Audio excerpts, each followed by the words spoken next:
सो आज के इस लेक्चर में मैं आपको न्यूटन्स लॉज का एप्लीकेशन सिखाऊंगा नॉन ईयरली रेफरेंस फ्रेम में। ये एक छोटा सा पोर्शन अपना बचा हुआ है, ऐसे क्वेश्चंस अभी हमने डील नहीं किया हुआ है। सो इसमें हम पढ़ने जा रहे हैं application of Newton's laws to non ईयरली रेफरेंस फ्रेम, इसको हम लोग ऐसे ही बोल सकते हैं concept of pseudo force. Pseudo force क्या होता है, कब लगाते हैं, ये हम अभी आगे चल के समझेंगे। सो फ्रेम ऑफ रेफरेंस हम दो तरह के लेते हैं, ये मैंने आपको पहले फर्स्ट लेक्चर में सिखा रखा है, इनर्शियल रेफरेंस फ्रेम और नॉन इनर्शियल रेफरेंस फ्रेम। अब सबसे पहले मैं ये समझाना चाहता हूँ कि आखिर ये रेफरेंस फ्रेम क्या चीज़ होती है। सो जैसे मान लिया कि मेरे पास ये एक लिफ्ट है और ये लिफ्ट किसी एक्सेलेरेशन ए से जा रही है और इस लिफ्ट में एक ये ब्लॉक रखा हुआ है जिसका मास m है। इस लिफ्ट के अंदर एक ऑब्जर्वर है, मान लिया दिस ऑब्जर्वर इज A, और एक ऑब्जर्वर यहाँ लिफ्ट के बाहर है, ये ऑब्जर्वर B है। सो ये ऑब्जर्वर A है, वो इस ब्लॉक की स्टडी करना चाहता है। स्टडी करने का मतलब उसकी पोजीशन कैलकुलेट करना, उसकी वेलोसिटी कैलकुलेट करना, उसका मोमेंटम कैलकुलेट करना, इस तरह की कैलकुलेशन परफॉर्म करना चाहता है ये ऑब्जर्वर, और यही ऑब्जर्वर इसके लिए भी यही काम करना चाहता है। सो हर ऑब्जर्वर अपना एक कोऑर्डिनेट सिस्टम बनाएगा। तो जैसे मान लेता हूँ मैं ए बना लेता हूँ, तो ये ए के लिए हो गया एक्स वाई, और जेड बनाना चाहे तो जेड बना सकता है। ये ऑब्जर्वर एक अपना कोऑर्डिनेट सिस्टम हो गया। इसी तरीके से ऑब्जर्वर बी अपना कोऑर्डिनेट सिस्टम बनाएगा, ये हो गया, और ये किसके लिए हो गया, ऑब्जर्वर बी का कोऑर्डिनेट सिस्टम हो गया। सो ये जो कोऑर्डिनेट सिस्टम है, यही कोऑर्डिनेट सिस्टम क्या कहलाता है, रेफरेंस फ्रेम कहलाएगा। हम ये समझ लें, ये आप बोल सकते हैं कि कोऑर्डिनेट सिस्टम जिस बॉडी पर अटैच करते हैं वो बॉडी रेफरेंस फ्रेम कहलाती है। दोनों तरह के डेफिनेशन राइटर कंसिडर करते हैं। अपने को कभी विजुअलाइज करना है तो हम जब किसी पार्टिकल के मोशन की स्टडी करने के लिए मोशन स्टडी करेंगे तो अपना ओरिजिन तो फिक्स करेंगे, तभी तो वहाँ से पोजीशन मेजर करेंगे। सो हम एक कोऑर्डिनेट एक्सिस जो है ड्रॉ करेंगे और उस कोऑर्डिनेट एक्सिस से ही हम उनके पोजीशन को मेज़र करते हैं। तो ये ऑब्जर्वर जब देखेगा इस ब्लॉक को, तो एक्सेलेरेशन ए से ऊपर जा रहा होगा, तो इस ऑब्जर्वर के लिए इसका एक्सेलेरेशन ए दिखेगा। लेकिन ये ऑब्जर्वर जब इसको देखेगा तो इसको एक्सेलेरेशन नहीं दिखेगा। अब ये जो ऑब्जर्वर बी का कोऑर्डिनेट सिस्टम है वो तो ग्राउंड में अटैच्ड है। ग्राउंड में अटैच्ड है तो इसका एक्सेलेरेशन क्या है, 0 है। इस फ्रेम का एक्सेलेरेशन, इस बॉडी का नहीं है ना, इसका एक्सेलेरेशन 0 है। फ्रेम का जो फ्रेम बी है उसका एक्सेलेरेशन 0 है। और ये जो ऑब्जर्वर, इसका फ्रेम तो लिफ्ट के अंदर है और लिफ्ट ऊपर जा रही है, तो ये जो फ्रेम है ए, इसका एक्सेलेरेशन 0 नहीं है। सो दोनों रेफरेंस फ्रेम की प्रॉपर्टी अलग अलग हो गई। ये जो बी का रेफरेंस फ्रेम है, रेफरेंस फ्रेम को मतलब मेरे को लगता है समझ गए होंगे आप। रेफरेंस फ्रेम को मतलब ग्राउंड में जहाँ पर खड़ा है वहाँ पर एक ओरिजिन मानेगा। ओरिजिन को लोकेट करने के लिए हम अपने कोऑर्डिनेट एक्सिस बनाएंगे। तो ये जो हम कोऑर्डिनेट एक्सिस बना रहे हैं इन्हीं को रेफरेंस फ्रेम बोलते हैं। सो इसका रेफरेंस फ्रेम तो अर्थ में अटैच्ड है। अर्थ के एक्सेलेरेशन को हमने 0 मान लिया तो इसका एक्सेलेरेशन 0 है, और इसका कोऑर्डिनेट फ्रेम लिफ्ट के अंदर है और लिफ्ट ए से ऊपर जा रही है तो इसका एक्सेलेरेशन 0 नहीं है। तो ये जो रेफरेंस फ्रेम है बी वाला, ये तो कहलाएगा इनर्शियल। इसका नाम हम रखेंगे इनर्शियल रेफरेंस फ्रेम। और ये जो ए वाला रेफरेंस फ्रेम है ये कहलाएगा नॉन इनर्शियल। सो रेफरेंस फ्रेम दो तरह के हो गए, एक इनर्शियल रेफरेंस फ्रेम और एक non inertial. Inertial reference frame वो रेफरेंस फ्रेम होगा जिसका स्वयं का एक्सेलेरेशन 0 होगा, इस बॉडी का नहीं। बॉडी को तो हम ऑब्जर्व करेंगे, उसका एक्सेलेरेशन 0 भी हो सकता है, नहीं भी हो सकता है। हम तो अभी फ्रेम की बात कर रहे हैं। तो हमारा जो फ्रेम है या तो 0 एक्सेलेरेशन का होगा, उसका खुद का एक्सेलेरेशन 0 होगा, या तो उसका खुद का एक्सेलेरेशन 0 नहीं होगा। तो जिस फ्रेम का एक्सेलेरेशन 0 होता है वो इनर्शियल कहलाएगा, और जिसका एक्सेलेरेशन 0 नहीं होता है वो नॉन इनर्शियल कहलाएगा। आप डेफिनेशन देखिए, a system of coordinate axis which defines the position of A particle in space is called a frame of reference.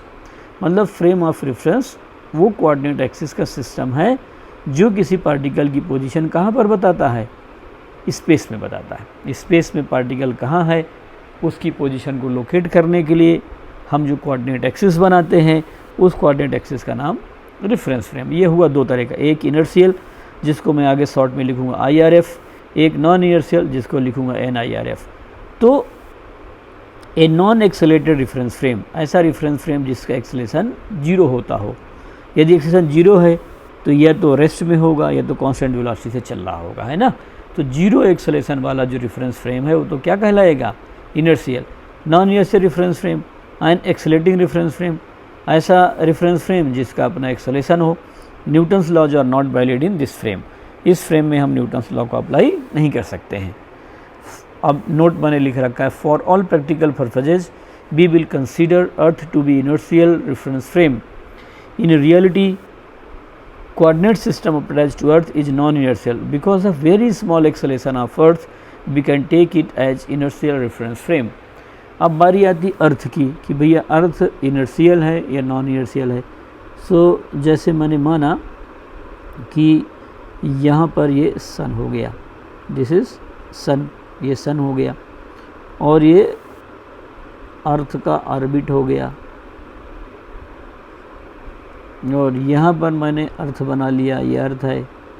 सो अर्थ सन के चारों तरफ रिवॉल्व भी कर रही है और अपने स्पिन पे, अपने एक्सिस पर स्पिन भी कर रही है। मतलब अर्थ के दो मोशन है, earth is revolving around the sun और अर्थ अपने एक्सिस पर रोटेट भी कर रही है। सो ये सर्कुलर मोशन परफॉर्म कर रही है। आगे पढ़ेंगे हम, यदि इसकी डायरेक्शन तो हर जगह बदल ही रही, अर्थ यहाँ है फिर यहाँ आ गई तो वेलोसिटी यहाँ हो गई, यहाँ है तो इसकी लगातार वेलोसिटी चेंज हो रही है। वेलोसिटी चेंज हो रही है तो इसका अपना एक्सेलेरेशन ज़रूर होगा। कभी भी किसी बॉडी की वेलोसिटी बदले तो उसमें एक्सेलेरेशन होगा। मतलब ये जो अर्थ है इसका एक्सेलेरेशन 0 नहीं है। So acceleration of earth is not 0। लेकिन है क्या कि ये स्मॉल बहुत है ना। So it is very small. ये कैसे निकालेंगे ये मैं ग्रेविटेशन पढ़ाते समय आपको सब सिखाया जाएगा। इट इज़ वेरी स्मॉल, इसलिए हम क्या करना चाहते हैं, इसको निगलेक्ट करके 0 मान लेना चाहते हैं। ये 0 है नहीं, सो हम इसे अप्रॉक्सीमेटली 0 मान रहे हैं। तो यही मैंने लिखा, फॉर ऑल प्रैक्टिकल पर्पजेज। मतलब यदि किसी पार्टिकल के मोशन को आप अर्थ से स्टडी करना चाहते हैं तो अपने कोऑर्डिनेट फ्रेम को ग्राउंड में रखेंगे, अर्थ में रखेंगे। अब अर्थ का यदि एक्सेलेरेशन है तो आपके रेफरेंस फ्रेम का भी एक्सेलेरेशन हो गया, तो आपका रेफरेंस फ्रेम तो हो गया नॉन इनर्शियल। इस तरीके से तो कहीं पर भी इनर्शियल रेफरेंस फ्रेम एग्जिस्ट ही नहीं करेगा। लेकिन हम क्या देखते हैं कि जब हम अर्थ का एक्सेलेरेशन कैलकुलेट करेंगे, ये मैं आपको सर्कुलर मोशन में या ग्रेविटेशन पढ़ाते समय इन सब बातों को क्लियर करा दूंगा।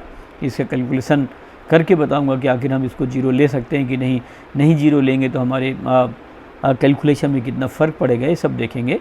लेकिन हम प्रैक्टिकली सभी प्रैक्टिकल पर्पज़ के लिए अर्थ के इस एक्सेलेरेशन को 0 मानेंगे और चूंकि इसका एक्सेलेरेशन 0 हो जाएगा मानने पर हमारे, इसलिए हम इसको नाम क्या देंगे, इनर्शियल रेफरेंस फ्रेम। तो for all practical purposes we consider earth to be inertial reference frame. In reality coordinate system attached to earth is non inertial because of very small acceleration of earth we can take it as inertial reference frame. तो हम इस अर्थ को क्या ले सकते हैं, inertial reference frame ले सकते हैं। सो ये दो तरह के रेफरेंस फ्रेम हो गए, एक इनर्शियल और एक क्या हो गया, non inertial. Inertial reference frame वो है जिसका एक्सेलेरेशन 0 और नॉन इनर्शियल रेफरेंस फ्रेम वो है जिसका एक्सेलेरेशन 0 नहीं होगा। अब मैं आपको कुछ क्वेश्चंस करके दिखाता हूँ। मैंने जैसे तो हमारे पास ये एक लिफ्ट है और लिफ्ट ऊपर जा रही है 5 मीटर पर सेकेंड से। यहाँ एक बॉडी रखी हुई है जिसका मास 10 kg है। एक ऑब्जर्वर यहाँ है ए और ये ग्राउंड है ना, दिस इज़ ग्राउंड। और एक ऑब्जर्वर हमारे पास ये है, ये ऑब्जर्वर हो गया है ना। तो हमारे पास 2 ऑब्जर्वर हो गए ए और बी।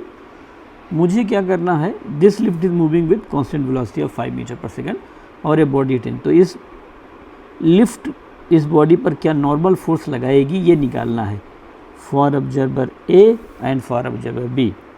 सो आप देखिए, find normal force on block, कौन लगाएगा, lift, by lift. Find normal force on block by lift, for observer A and for observer B, ये बताना है। दोनों ही ऑब्जर्वर के लिए नॉर्मल तो देखो उतना ही लगेगा जितना लगता है, तो दोनों ऑब्जर्वर के लिए उसकी वैल्यू सेम आएगी, बट हम देखना चाहते हैं ना। सो जैसे हमने फॉर ए, छोटी छोटी बातें पहले समझिए आप, अपने को याद वाद नहीं करना पड़े। ऑब्जर्वर ए के लिए बनाते हैं। सो अब ये कांस्टेंट वेलोसिटी जा रहा है, तो ऑब्जर्वर ए का जो फ्रेम है वो इनर्शियल है कि नॉन इनर्शियल, क्योंकि वो लिफ्ट में है तो उसका फ्रेम तो लिफ्ट का हो गया है ना। सो इसका फ्रेम, ऑब्जर्वर ए का जो फ्रेम है वो कौन सा है, लिफ्ट है, और लिफ्ट तो चल रही, लेकिन लिफ्ट की वेलोसिटी दिया है 5 मीटर पर सेकंड, मतलब इसका एक्सेलेरेशन क्या है, 0 है। एक्सेलेरेशन 0 है तो कौन सा फ्रेम हो गया, इनर्शियल रेफरेंस फ्रेम, ठीक है, इनर्शियल रेफरेंस फ्रेम हो गया। अब आप इस ब्लॉक का डायग्राम बनाएंगे। सो इधर की तरफ तो mg काम करेगा, और ये ऊपर रखा है तो नॉर्मल, एक्सेलेरेशन इसका कुछ है नहीं, तो यदि किसी ब्लॉक का, किसी बॉडी का एक्सेलेरेशन 0 है तो टोटल फोर्स वो 0 होगा। सो नॉर्मल फोर्स किसके इक्वल हो जाएगा, mg के। सो नॉर्मल m की वैल्यू 10 और g की वैल्यू मैं 10 ले रहा हूँ, तो n की वैल्यू हो जाएगी 100 न्यूटन। 100 न्यूटन नहीं लिख करके आप 10 kg वेट भी लिख सकते हैं, ये तो एक ही लिए हो गया। इसी तरीके से आप b के लिए लिखेंगे। सो फॉर b, b का रेफरेंस फ्रेम कौन सा है इसका, इसका फ्रेम है ग्राउंड, अर्थ पर है ना, ग्राउंड। अब अर्थ को मैंने अभी बताया कि इसको हम इनर्शियल रेफरेंस फ्रेम ही ट्रीट करेंगे, तो इनर्शियल बना लिया। सो mg ये देखेगा तो इस पर अर्थ नीचे की तरफ पुल करेगी, ये दिखेगा, और नॉर्मल, इसके लिए भी एक्सेलेरेशन 0 है, इसके लिए तो 5 मीटर पर सेकंड से लिफ्ट जा रही है। भाई ए के लिए तो ये तो रेस्ट में ही है, ए को तो जहाँ वहीं पड़ा दिखाई देगा, तो ए के लिए तो रेस्ट में था तो उसका एक्सेलेरेशन 0, और ये इसको तो कांस्टेंट वेलोसिटी से चलता दिख रहा है, लेकिन वेलोसिटी कांस्टेंट है तो एक्सेलेरेशन क्या होगा, 0 होगा। इसको क्या दिखेगा कि ये ऊपर जा रहा है, और कितनी वेलोसिटी से ऊपर जा रहा है, 5 मीटर पर सेकंड से, लेकिन वेलोसिटी तो कांस्टेंट है तो एक्सेलेरेशन होगा 0। जब 0 एक्सेलेरेशन तो टोटल फोर्स 0 होगा। So n will be is equal to mg, तो यहाँ पर m लिखूँगा, m 10, g की वैल्यू 10, सो n की वैल्यू हो जाएगी 100 न्यूटन। इस तरीके से हम नॉर्मल फोर्स क्या कर सकते हैं, कैलकुलेट कर सकते हैं। सो ऑब्जर्वर ए के लिए नॉर्मल कितना आया, 100, ऑब्जर्वर बी के लिए भी नॉर्मल 100 आया। नॉर्मल फोर्स तो दोनों के लिए सेम आना चाहिए, और सेम ही आ रहा है। सो हमें यहाँ पर कोई भी दिक्कत महसूस नहीं हुई। क्यों, क्योंकि दोनों के फ्रेम इनर्शियल थे, दोनों में आंसर सेम आ गया, क्योंकि दोनों के लिए ही न्यूटन्स लॉज अप्लीकेबल है, इसलिए कोई यहाँ पर फ़र्क नहीं पड़ा। तो इस क्वेश्चन में हम ब्लॉक पर नॉर्मल फोर्स निकालना चाहते हैं। अभी आप समझिए कि जैसे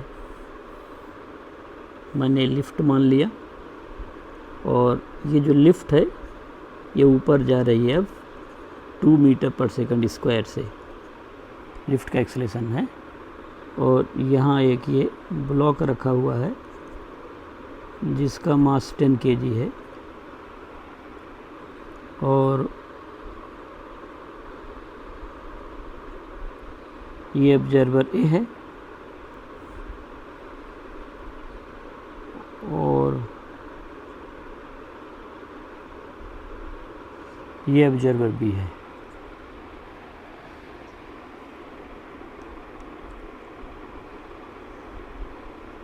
एक्सेलेरेशन इससे है ना।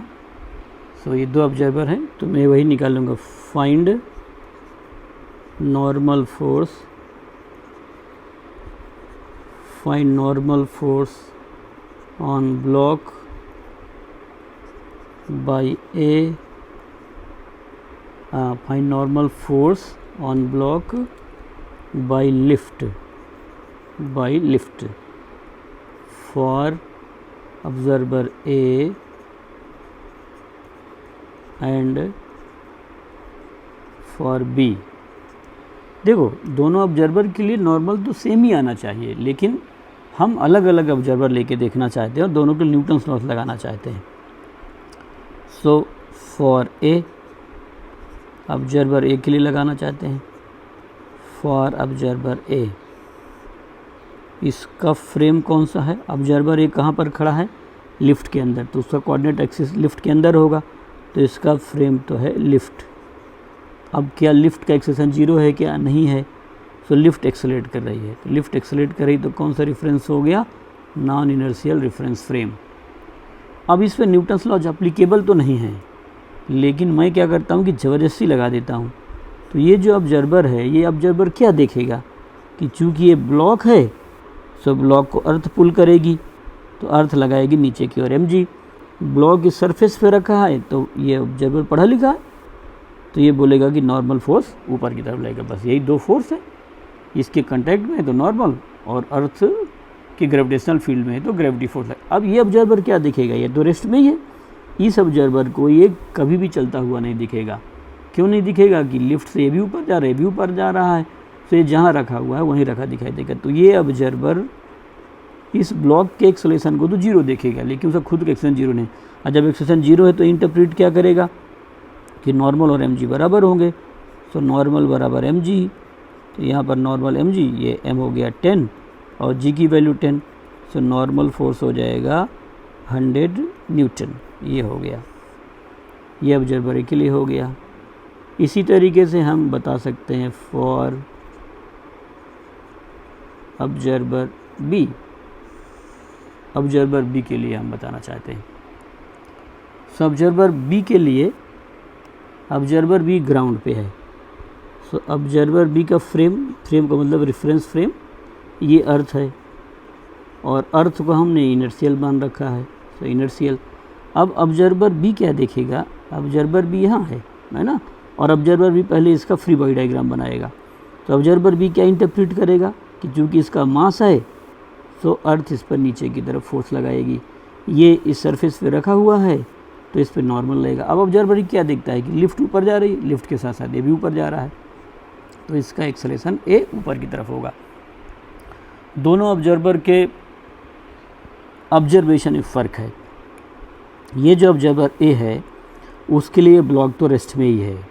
क्यों? जहाँ पड़ा है लिफ्ट के अंदर वहीं उसको दिखाई देगा। आप खड़े हैं, कोई दूसरा आदमी खड़ा है, कोई बॉडी रखी हुई है, तो आपको तो रखी दिखाई देगी। और ये क्या देखेगा कि लिफ्ट जा रही है ऊपर, इसलिए ब्लॉक भी ऊपर जाएगा। और कितना एक्सेलेरेशन से जा रही है? 2 से।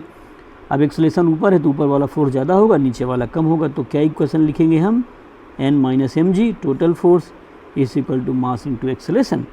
सो n इज इक्वल टू, इधर mg इधर चला गया तो g प्लस ए हो गया। अब देखिए n is equal to mg, इसके लिए g प्लस ए आ गया है ना, फ़र्क चेंज हो गया दोनों में। तो n की वैल्यू कितनी थी? 10, g की वैल्यू 10 और ये 12। सो जो नॉर्मल है वो किसके इक्वल हो जाएगा? 120 न्यूटन के।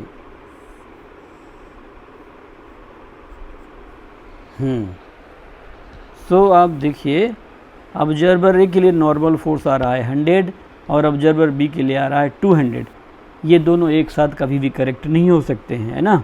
सो both A and B can not be correct simultaneous. तो which of the two is correct? तो अब इसका आंसर कहाँ से आएगा कि किसका कौन सा फ्रेम है? तो ऑब्जर्वर ए का फ्रेम कौन सा है? Non inertial. Non inertial reference frame में न्यूटन्स लॉज हम नहीं लगा सकते हैं, इसलिए इसका वाला आंसर गलत है ना। So calculation performed by observer A is wrong because this observer is in the non inertial frame in which Newton's laws are not applicable. So correct answer हमारा क्या रहा? अभी आप समझिए, मैं आपको जो समझा रहा हूँ आप पहले केवल वही सीखिए। सो करेक्ट आंसर इज 120 न्यूटन। एक बार आपको चीज़ें क्लियर हो जाएंगी फिर आप इंटरप्रेट कर पाएंगे, है ना।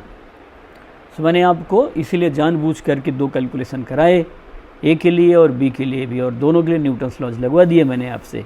इससे हमें ये पता चला कि इस ब्लॉक पे जो ये सरफेस नॉर्मल फोर्स लगाएगा वो आएगा तो एक ही, लेकिन हुआ क्या? जब ए ने कैलकुलेशन किया तो 100 आया, और जब बी ने कैलकुलेशन किया तो 120 आया। तो दोनों एक साथ तो करेक्ट नहीं हो सकते हैं। तो करेक्ट कौन सा है ये हम डिसाइड नहीं करेंगे, ये डिसाइड करेगा न्यूटन्स लॉ। सो न्यूटन लॉ की लिमिटेशन क्या बताई गई थी कि न्यूटन्स लॉ कहाँ पर लगते हैं? केवल उन रेफरेंस फ्रेम में जो इनर्शियल होते हैं। कौन से फ्रेम इनर्शियल होते हैं? जिनका एक्सेलेरेशन 0 होता है। तो ये जो ऑब्जर्वर है इसका रेफरेंस फ्रेम तो अर्थ पर है, अर्थ को हमने इनर्शियल मान रखा है, तो इसके लिए तो करेक्ट है। और ये जो ऑब्जर्वर है जो लिफ्ट के अंदर है, लिफ्ट खुद ए से जा रही है, तो इसका रेफरेंस फ्रेम का तो इसका रेफरेंस फ्रेम तो खुद एक्सेलेरेशन से जा रहा है। तो ये वाला एक्सेलेटेड है, इसलिए कौन सा हुआ, non universal reference frame. So calculation performed by observer A is incorrect. So आप ये लिखेंगे calculation performed by A is incorrect.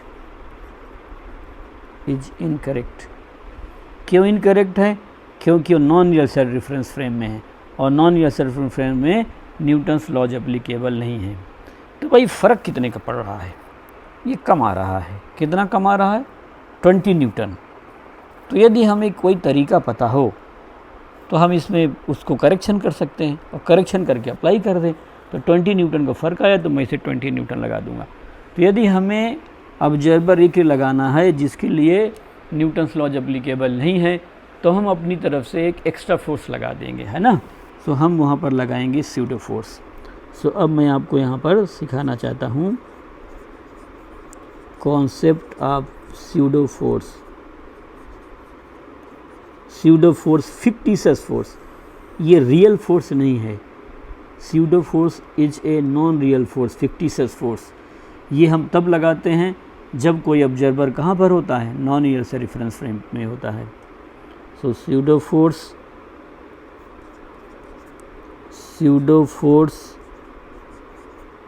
is applied when observer is in non-inertial reference frame,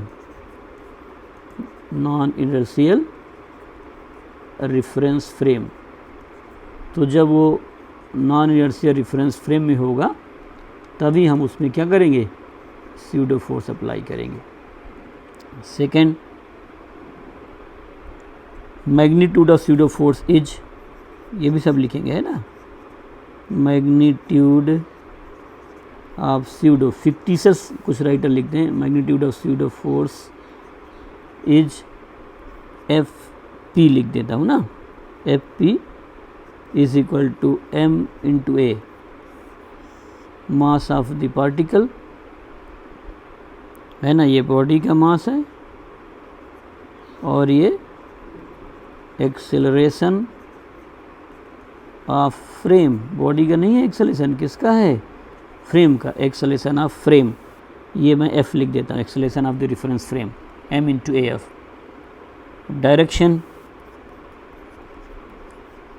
direction of pseudo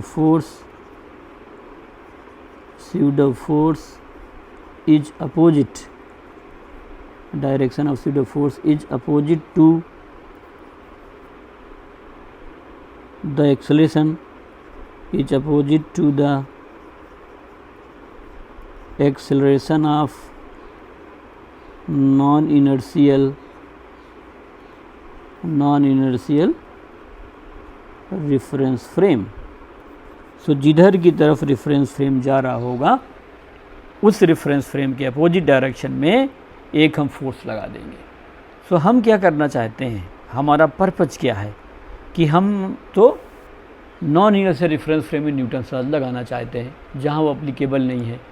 सो हम अपनी तरफ से एक extra force लगा देंगे और वो लग नहीं रहा होगा, वो रियल फोर्स नहीं है, हम अपनी तरफ से एक फोर्स लगा देंगे। जैसे इसी क्वेश्चन को मैं अब ऑब्जर्वर ए के लिए करके दिखाता हूँ आपको। ये एक्सेलरेशन ए से जा रहा था ब्लॉक और ए की वैल्यू हमें पता है, ए की वैल्यू कितनी थी, 2 मीटर पर सेकंड स्क्वायर। यहाँ पर ये ऑब्जर्वर है, दिस इज़ योर ऑब्जर्वर, और इधर की तरफ एक ये ब्लॉक है जिसका मास कितना दिया है, 10 kg दिया है ना। अब for observer A, for observer A, so observer A के लिए क्या है, देखिए कौन कौन से फोर्स लगेंगे। एक तो mg लगेगा, अर्थ लगाएगी, एक नॉर्मल लगेगा, ये दोनों रियल फोर्स हैं। अब ऑब्जर्वर ए क्या देखता है कि भाई मेरा जो फ्रेम है वो तो नॉन इनर्शियल है और नॉन इनर्शियल रेफरेंस फ्रेम में वो एक स्यूडो फोर्स लगा देगा। तो इधर की तरफ एक एक्स्ट्रा फोर्स लगाएगा, कौन सा, m इंटू ए लगा देगा। और ए क्या चीज़ है, acceleration of the frame, A F मान लेता हूँ मैं, फ्रेम का एक्सेलरेशन। अब ये ऑब्जर्वर क्या देखता है कि ये रेस्ट में है, रेस्ट में है तो उसका एक्सेलरेशन होगा 0। सो ऑब्जर्वर ए ने अपनी तरफ से एक एक्स्ट्रा फोर्स लगा दिया, तो ये जो एक्स्ट्रा फोर्स लगाया ये आपका स्यूडो फोर्स, कोई ए एफ लिखने की ज़रूरत नहीं है, स्यूडो फोर्स। तो स्यूडो फोर्स क्यों लगाना पड़ा, क्योंकि ये observer non universal reference frame में है। नॉन यूनिवर्सल रेफरेंस फ्रेम में तो रियल फोर्सेस के अलावा उसको अपनी तरफ से एक फोर्स लगाना होगा। उस फोर्स का मैग्नीट्यूड होगा mass into acceleration of the frame, और उसकी डायरेक्शन होगी फ्रेम के एक्सेलरेशन के अपोजिट। तो फ्रेम किधर जा रहा है, ऊपर। फ्रेम का मतलब हमारी लिफ्ट, और लिफ्ट जा रही है एक्सेलरेशन ऐसे ऊपर, तो हमने फोर्स कहाँ लगाया है, डाउनवर्ड डायरेक्शन। अब चूँकि ये ऑब्जर्वर देखेगा कि मेरा ब्लॉक का तो कोई एक्सेलरेशन है नहीं, तो इस पर नेट फोर्स लगेगा 0। तो नेट फोर्स कौन सा है, एन ऊपर की तरफ है, तो एन ऊपर वाला फोर्स और नीचे वाला फोर्स दोनों बराबर हो जाएंगे। तो M G plus M into A frame, या ए नॉट लिख देंगे आगे से हम लोग, एन, एम की वैल्यू 10, जी की वैल्यू 10, ये 10 और एक्सेलरेशन फ्रेम का 20 नहीं 2 है, तो एन की वैल्यू देखिए कितनी हो गई, 100 प्लस 20, इसलिए नॉर्मल फोर्स कितने आ गया, 120 न्यूटन के बराबर आ गया। तो ऑब्जर्वर एक अभी अब आंसर सही आ गया। तो कैसे सही आ गया, यहाँ कितना आ रहा था 100 और करेक्ट आंसर कितना था 120, लेकिन अब हम 120 आंसर प्राप्त कर सकते हैं। तो कैसे कर सकते हैं, एक अपनी तरफ से एक्स्ट्रा फोर्स लगा करके। सो क्वेश्चन लगाते समय अब देखिए, हमेशा हम हर क्वेश्चन को हम इनर्शियल रेफरेंस फ्रेम से लगा सकते हैं, लेकिन बहुत बार सिचुएशन पर हमारे पास ऐसी सिचुएशन होती हैं कि नॉन इनर्शियल रेफरेंस फ्रेम से हम अपनी बॉडी का एनालिसिस ज़्यादा आसान होता है। आगे चल के मैं आपको कुछ क्वेश्चंस कराऊंगा, बट ये बहुत फंडामेंटल रिक्वायरमेंट हमारी। तो हम जब कभी न्यूटन्स लॉज अप्लाई करेंगे कहीं पर, तो पहले चेक कर लेंगे कि भैया हमारा ऑब्जर्वर कौन है। हमें ऑब्जर्वर ज़रूर पता होना चाहिए। किसी बॉडी के मोशन का मतलब केवल तब तक हो सकता है जब उसको कोई ऑब्जर्व करने वाला हो। ऑब्जर्वर जहाँ पर है वहाँ अपना कोऑर्डिनेट फ्रेम बनाएगा। यदि उस ऑब्जर्वर का कोऑर्डिनेट फ्रेम, जैसे ऑब्जर्वर लिफ्ट में है तो उसका कोऑर्डिनेट फ्रेम लिफ्ट में होगा, यदि ऑब्जर्वर ग्राउंड में है तो उसका रेफरेंस फ्रेम ग्राउंड में होगा। अब यदि लिफ्ट एक्सेलरेशन से चल रही है तो नॉन यूनिवर्सल रेफरेंस फ्रेम हो गया। तो रियल फोर्सेस के अलावा लिफ्ट के एक्सेलरेशन के अपोजिट डायरेक्शन में हमें अपनी तरफ से एक एक्सेलरेशन लगाना पड़ेगा। आगे एक क्वेश्चन और करते हैं। ये एक लिफ्ट है,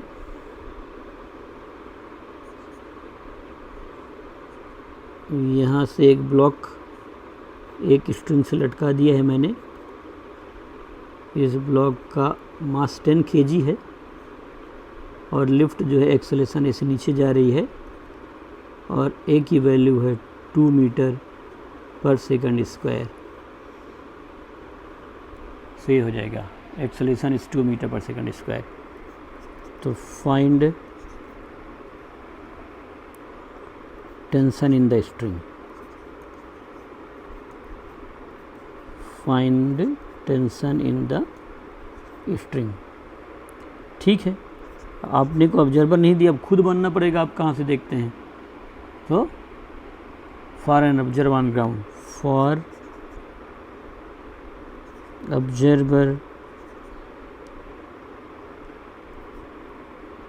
ऑब्जर्वर ऑन ग्राउंड। तो ऐसा ऑब्जर्वर लेते हैं जो कहाँ पर हो, ग्राउंड में है।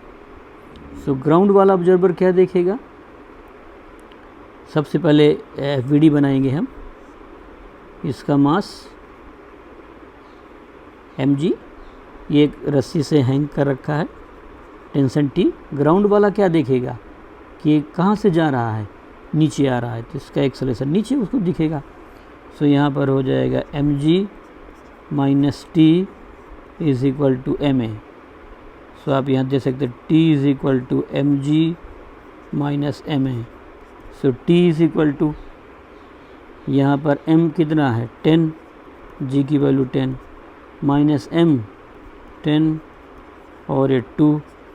सो T is equal to 100 minus 20। So T is equal to 80 Newton.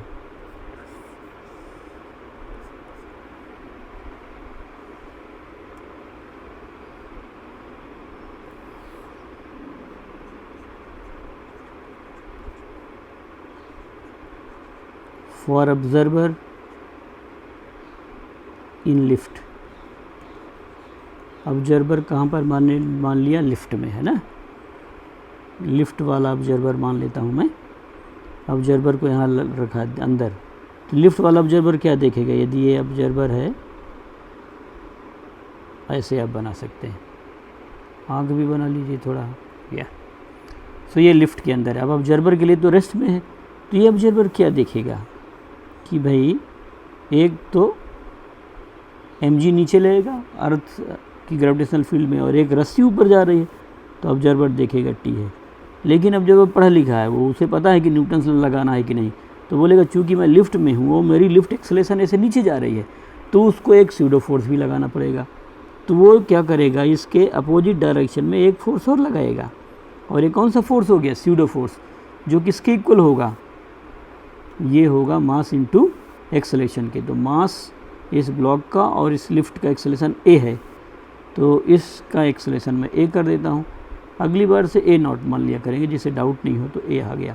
अब लेकिन ये इसके फ्रेम में तो रेस्ट में है, तो इसकी वैल्यू हम मानेंगे 0। अब जब इसका कोई एक्सेलेरेशन नहीं है, तो नेट फोर्स होगा इसमें 0। तो upward force ma plus T, this should be is equal to downward force mg। तो जो t की वैल्यू है वो mg माइनस ma होगी, तो t is equal to mg, ये आ गया ना, mg माइनस ma वापस आ गया वहीं पर। तो 10 into 10 minus 10 into 2, so t आ जाएगा 80 newton. So t is equal to 80 newton आ जाएगा, है ना। तो टेंशन देखिए दोनों तरीके से आ गया। आप ऑब्जर्वर ग्राउंड में माने तो भी 80 न्यूटन, ऑब्जर्वर लिफ्ट में माने तो 80 न्यूटन। दोनों में अंतर क्या है कि जो ग्राउंड वाला ऑब्जर्वर है उसके लिए केवल 2 फोर्स लग रहे हैं, एक टी और एक mg। लेकिन जो लिफ्ट के अंदर ऑब्जर्वर है उसका फ्रेम क्या है, नॉन ईयर से रिफरेंस फ्रेम है। तो यहाँ मैं लिखता हूँ नॉन ईयर से रिफरेंस फ्रेम, इसलिए उसने टी और mg तो लगाया ही FVD में, लेकिन अपनी तरफ से एक एडिशनल फोर्स लगा दिया मैं। ये कहीं भी बना सकते हैं, ऐसा कुछ नहीं है, है ना। तो ma ऊपर की तरफ मैंने लगा दिया है। तो इस तरीके से हम जो है क्वेश्चन को सॉल्व कर सकते हैं। सो हमें डिसाइड करना पड़ेगा कि हम किस ऑब्जर्वर की लगाते हैं। एक क्वेश्चन और लगा के देखते हैं हम। सो ऐसा है, ये एक कार है,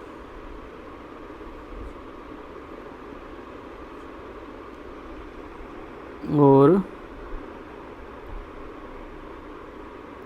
इस कार से यहाँ से यदि हम किसी बॉडी को हैंग करें और कार आगे किसी एक्सेलेरेशन से जा रही है, एक ही वैल्यू है 2 मीटर पर सेकंड स्क्वायर, ये मान लिया, है ना। कोई एक्सेलेरेशन ही मान लेते हैं, वैल्यू कैलकुलेट नहीं करते हैं। तो यदि हम किसी रस्सी से लटकाएंगे ना, तो रस्सी पीछे हैंग कर जाएगी, ऐसे हो जाएगा। क्यों हैंग कर जाएगी, वर्टिकल नहीं रहेगी, वर्टिकल से थीटा डिग्री रुक जाएगी। तो ऐसे निकालना है। सो ये है, if car is moving with acceleration a, then find acceleration, और इसमें रिलेशन अपने को बताना है। देन फाइंड टेंशन, बता सकते हैं एक स्ट्रिंग में कितना होगा, और relation acceleration, then find tension. तो टेंशन अभी निकाल लेते हैं। Then find tension in the string, ठीक है, लगाते हैं। फ्रॉम ग्राउंड, ऑब्जर्वर कहाँ पर है, ग्राउंड पर है। तो पहले ये लिख लेंगे कि किस फ्रेम से, तो इनर्शिया रिफरेंस फ्रेम है। तो ग्राउंड से यदि आप इसे देखेंगे, इस बॉडी को, इस पार्टिकल को, तो 2 फोर्स लगेंगे, एक टी है ना, ये रस्सी है, यहाँ तो mg ऐसे है ना, वर्टिकल है, और ये ऐसे टी है, इधर की तरफ जा रहा है, और टी और थीटा होगा ही होगा, ये यहाँ से यहाँ एंगल थीटा था तो ये थीटा हो गया, है ना। रस्सी इधर ही तो जा रही है, ब्लॉक बनाई इससे इधर, तो वर्टिकल से थीटा है तो ये भी वर्टिकल से थीटा होगा। अब इसका एक्सेलेरेशन कितना है, ए है। ये मैंने आपको पहले बता रखा है कि जिधर एक्सेलेरेशन हो कंपोनेंट उधर और उसके 90 डिग्री पर लेते हैं। एम जी ऑलरेडी नीचे है तो ये तो एम जी रहेगा ही रहेगा। टी जिसके साथ एंगल बनता है वो कॉस होता है, फिर टी कॉस थीटा हो गया, याद होगा आपको। और ये वाला कंपोनेंट कितना होगा, टी साइन थीटा, ये बता रखा है मैंने आपको पहले ही, है ना। सो टी कॉस थीटा और टी साइन थीटा ये इसके कंपोनेंट्स हो गए। टी इधर है सो ये एंगल थीटा है तो इसका ऊपर इधर वाला कंपोनेंट टी कॉस थीटा और इधर वाला टी साइन थीटा, और एक्सेलेरेशन इधर की तरफ है। तो जिधर एक्सेलेरेशन है वो मास इंटू एक्सेलेरेशन, तो ये एक्सेलेरेशन इधर है तो इधर लगने वाला फोर्स m इंटू ए के इक्वल होगा। So T sine theta force is equal to mass times acceleration. ऐसा क्यों लिखा, because acceleration of this particle is in this direction. तो ये पार्टिकल इधर एक्सेलेरेशन से इधर लगने वाला फोर्स कौन सा है, T sine theta. So force is equal to m into A. ऊपर नीचे कोई एक्सेलेरेशन नहीं है तो दोनों फोर्स कैंसिल कर देंगे। सो ये हो जाएगा T cos theta is equal to M G, ये हो गया। अब आप इसको डिवाइड कर देंगे तो टेन थीटा आ जाएगा, बहुत बार टेन थीटा पूछ लेता है, sine by cos tan theta, तो tan theta is equal to A by G, कभी कभी यही पूछ लेता है। और स्क्वायर करके ऐड कर दीजिए तो sine square theta plus cos square theta यहाँ से आ जाएगा ये। यदि आप स्क्वायर करके ऐड करेंगे तो इधर तो टी स्क्वायर आएगा, आप देख लेना, है ना। T square sine square theta, T square cos square, T square common ले लिया, sine square cos square plus की वैल्यू 1 हो जाएगी। और इधर की तरफ कितना हो गया, M A square plus M G square. So जो टी की वैल्यू है वो किसके इक्वल हो गई, अंडर रूट एम ए का स्क्वायर प्लस एम जी का स्क्वायर। तो m ले लिया कॉमन और यहाँ हो जाएगा ए स्क्वायर प्लस जी स्क्वायर, ये आ जाएगा बस। तो जनरली अपने से ये पूछा करता है tan theta is equal to A by G. So ये तो मैंने आपको कहाँ से लगा के दिखाया है, ग्राउंड से। अब मैं इसी क्वेश्चन को कहाँ से लिखा करूँगा, कार के फ्रेम से, है ना। सो दूसरा सलूशन है फ्रॉम कार। तो यदि कार के अंदर से बैठ के देखेंगे तो नॉन यूएलसीआर रेफरेंस फ्रेम होगा। अब आप देखिए, आपका ऑब्जर्वर, मैं डायग्राम फिर से बनाता हूँ, ये है ऑब्जर्वर। अब आपका यहाँ है कार के अंदर, और कार किससे जा रहे हैं, ए से। ये क्या देखता है ऑब्जर्वर को, क्या दिखेगा ये इंपॉर्टेंट है। यहाँ एक ब्लॉक है तो उसे दिखेगा कि ब्लॉक पीछे है, तो ऑब्जर्वर इसमें फोर्स लगाएगा तो बोलेगा कि चूँकि ग्रेविटेशनल फील्ड में है तो एम जी, रस्सी लगी हुई है तो टेंशन। लेकिन चूँकि ऑब्जर्वर समझदार है तो ये तो बोलेगा कि मेरा जो फ्रेम है वो तो नॉन इनर्शियल है, क्योंकि मैं तो कार के अंदर हूँ, कार का पहिया बना दिया जाए। तो एक इधर जा रहा है ए से, एक कार ए से जा रही है, तो ये क्या बोलेगा कि भाई मैं तो एक कार के अंदर हूँ और कार खुद किससे जा रही है, एक्सेलेरेशन ए से, तो मेरा जो फ्रेम है वो इनर्शियल तो है नहीं। तो मैं यदि न्यूटन्स लॉज लगाना चाहूँगा तो मुझे क्या करना पड़ेगा, एक स्यूडो फोर्स लगाना पड़ेगा। तो इसका एक्सेलेरेशन ए इधर की तरफ है तो अपोजिट डायरेक्शन में एक फोर्स लगाएगा, एक्सेलेरेशन राइट में तो फोर्स लेफ्ट में। इस पार्टिकल का मास कितना था, m, तो फोर्स लगाएगा कितना, m इंटू ए। अब इसके लिए, इस ऑब्जर्वर के लिए तो ये बॉडी किस में है, पार्टिकल रेस्ट में है। तो for observer particle is at rest, बाहर वाले के लिए रेस्ट में नहीं था तो वो अपना रिलेटिव एक्सेलेरेशन तो जीरो लगाएगा। अब आप जब इसके डायग्राम को बनाएंगे तो आप इसका डायग्राम एक बार बना के देखिए। वर्टिकल और हॉरिजॉन्टल बना देता हूँ मैं। इधर की तरफ तो क्या लगा, एम जी, इस साइड एम ए, ये एम ए लगा दिया है ना, और ये टी, और एक्सेल टी है, और टी वर्टिकल से कितना एंगल पर है, थीटा। अब मैं इसको वर्टिकल और हॉरिजॉन्टल में तोड़ देता हूँ। सो ये जो फोर्स है वो एम जी तो इधर होगा ही होगा, इधर की तरफ क्या होगा, एम इंटू ए, और ये जो कंपोनेंट इधर की तरफ आया जिसके साथ एंगल बनता है वो टी कॉस थीटा, और दूसरा कंपोनेंट हो गया T sine theta. Acceleration zero है तो मैंने जीरो कर दिया। अब जब कोई एक्सेलेरेशन नहीं है ऑब्जर्वर के लिए तो फोर्सेस बराबर होंगे, तो इधर का फोर्स इधर के फोर्स के इक्वल होगा। So T sine theta is equal to M into A, और इधर की तरफ क्या हो गया, T cos theta is equal to M G. ये सेकंड आप देख लीजिए डिवाइड करके, जब आप डिवाइड करेंगे सेम वही इक्वेशन आ रहा है, tan theta is equal to A by G, और टी को स्क्वायर करके वैल्यू पुट कर देंगे तो T is equal to M बाहर आ जाएगा, under root A square plus G square. So आप जो है इन क्वेश्चंस को प्रैक्टिस कर लीजिए।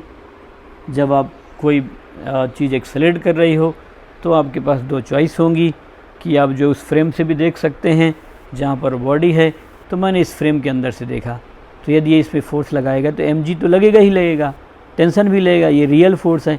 मैंने इधर फोर्स एक्स्ट्रा क्यों लगा दिया, इसलिए लगा दिया क्योंकि इसका फ्रेम इनर्शियल नहीं है। यदि इस फोर्स को नहीं लगाता है और केवल इन्हीं पर न्यूटन्स लॉ लगा देता है तो इसका कैलकुलेशन गलत होगा। क्यों गलत होगा, क्योंकि न्यूटन्स लॉ जो है वो नॉन इनर्शियल रेफरेंस फ्रेम पर वैलिड नहीं होते हैं।